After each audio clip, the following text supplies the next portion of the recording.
Dr. Bruce Dunn, Assistant Professor of Floriculture, has established these magnificent trial gardens here at the Botanic Garden. Well, Bruce, there seems to be a very rich relationship between the horticulture industry and botanic gardens to do just this, trial new plants. Yeah, this is the Proven Winners trial. This is my third year to run this trial. They send me these plants every year. I get new plants. This year I've got about 50 new plants. Okay. And some years you'll see the same cultivars repeating, so you can kind of look at how they perform year after year. Right. So I usually get petunias, dahlias every year, sweet potato vines, those kind of things. But then they also send me some new stuff as well. Excellent. And you plant them out here so that you can evaluate how well they're doing here in Oklahoma. And I think it's really interesting, you've planted these in unamended beds. Right. So I try to provide them minimal inputs. So I plant them in the ground in May. We'll put them in, give them a little bit of mulch over the top. I'll water them a couple times a week, and generally I don't fertilize. This year I did go ahead and give them a little bit of fertilizer. But my thinking is that if they look well now with minimal inputs, that whenever the homeowner takes them home, gives them good soil, water, fertilizer, they'll look even better.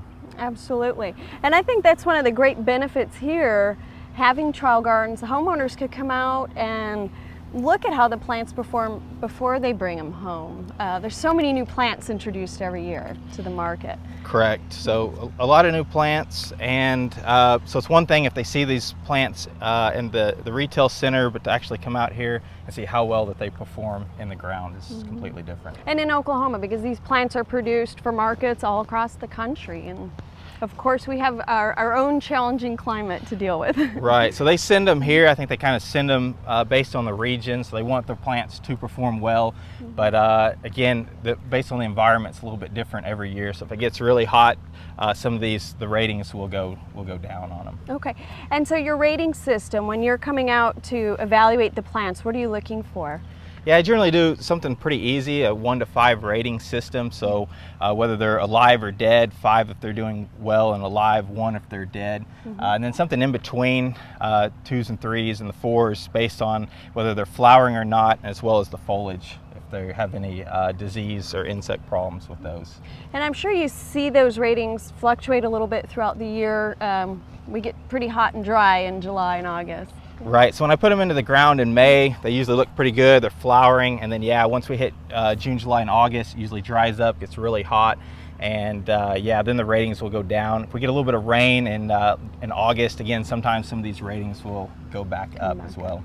What are some of the traits that you think are really common in these new cultivars? What are the producers trying to market to us? I think maybe it is a little bit smaller plants, compact, and again, ones that flower continuously throughout the summer. So ones that start flowering in May, and they're still flowering at the end in September as well. Okay.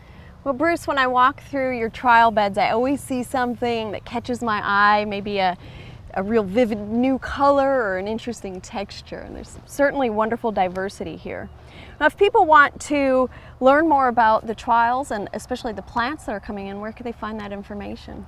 Yeah, like I mentioned earlier, I take those ratings, but starting last year I also came out here with a flip video and also took pictures of the plants as well, so that people could actually see what the plants look like in May versus what they look like in August. And it's not just a rating system, but whether the plants were flowering or not. So you could go to our website, to our departmental website, and then click under my name. There's a link for the Proven Winners trial. Excellent. Well, in addition to providing some valuable information, they're also a wonderful place to stroll. I always see people out visiting in the trial gardens, and it's a great place to learn what might work in your garden. Yes, so thank you very much for coming out here. Thank you.